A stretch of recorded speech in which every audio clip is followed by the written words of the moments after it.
మేము 1,00,000 కోట్లు ఇస్తాం అన్ని రుణాలు ఆ రుణాలు వీలేదో ఇస్తున్నట్టుగా అది ఆల్రెడీ ఉన్న స్కీమే నథింగ్ న్యూ అబౌట్ ఇట్ ఏమి లేదు వెరసి ఇష్యూ యాజ్ ఏ హోల్ దురదృష్టం ఏంటంటే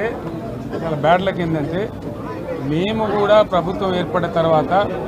కనీసం ఒక 6 మాసాల సమయం వాళ్ళకి ఇవ్వాలని మేము అనుకున్నాం నేను కూడా శాసనసభకు దగ్గర రాలేదు కానీ ఈరోజు బడ్జెట్ చూస్తే ఏ ఒక్క పాలసీ ఫార్ములేషన్ జరగలేదు రాష్ట్రానికి సంబంధించినటువంటి ఏ ఒక్క విషయంలో కూడా ఈ అర్బక ప్రభుత్వం ఇప్పటి వరకు పాలసీ ఫార్ములేషనే చేసినట్టుగా కనపడతలేదు వ్యవసాయం ఉంది మాకు స్పష్టమైన అవగాహన ఉండే ఈ రాష్ట్రంలో వ్యవసాయ స్థిరీకరణ జరగాలని మేము 2 పంటలకు కూడా ఇచ్చినాం రైతు బంధు వీళ్ళు ఎగ్గొడతామని చెప్తా ఉన్నారు మేమేదో రైతులకు ఇచ్చిన డబ్బును దాన్ని పాడు చేసినాము చెడగొట్టినాము దుర్వినియోగం చేసామన్న పద్ధతిలో దురదృష్టకరమైన వ్యాఖ్యలు చేస్తూ ఉన్నారు అంటే ఇది పూర్తిగా రైతు శత్రు ప్రభుత్వం అనేది తెలుస్తూ ఉంది ధాన్యం కొనుగోలు చేయలేదు విద్యుత్ సరఫరా చేయడం లేదు నీరు సరఫరా చేయడం లేదు చాలా ఇబ్బందులు పెడతా ఉన్నారు ఇంకా రైతు భరోసా రైతు బంధు గురించి ఇంకా ప్రస్తావనే లేదు ఎప్పుడు వేస్తారని మా ఎమ్మెల్యేలు అడిగితే కూడా కనీసం సమాధానం చెప్తలేరు కాబట్టి రైతులను వంచింది ప్రభుత్వం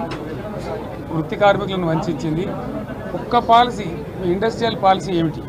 ఏమి లేదు బట్టి గ్యాస్ ట్రాష్ పంచరంగ ఈస్మాన్ కలర్ లాగా చెప్పడం తప్ప స్టోరీ టెల్లింగ్ లాగా ఉన్నది తప్ప బడ్జెట్ చెప్పినట్టు లేదు రాష్ట్రంలో వ్యవసాయ పాలసీ ఏమిటి పారిశ్రామిక పాలసీ ఏమిటి ఐటీ పాలసీ ఏమిటి ఇంకా ఇతర అనేక పాలసీలు పేద వర్గాలకు సంబంధించిన పాలసీ ఏమిటి అనే దాని మీద ఏ ఒక్క దాని మీద కూడా గ్యాసు ట్రాషే తప్ప చిల్లర మల్లర ప్లాట్ఫామ్ స్పీచ్ లాగా ఉంది తప్ప అది బడ్జెట్ ప్రసంగం లాగా లేదు రాజకీయ సభలలో చెప్పినట్టుంది తప్ప ఏ ఒక్క పాలసీని కూడా నిర్దిష్టంగా ఈ పనిని మేము ఎట్లా సాధిస్తాం మా గోల్స్ ఇవి మా టార్గెట్స్ ఇవి అనే పద్ధతి కానీ పద్దు కానీ లేదు ఇది పేదల బడ్జెట్ కాదు రైతుల బడ్జెట్ కాదు యువల బడ్జెట్ విశ్లేషణలో మీకు తెలుస్తుంది భవిష్యత్తులో బ్రహ్మాండంగా మేము దీన్నంతా కూడా తీర్చి చెండాడబోతాం థ్యాంక్ యూ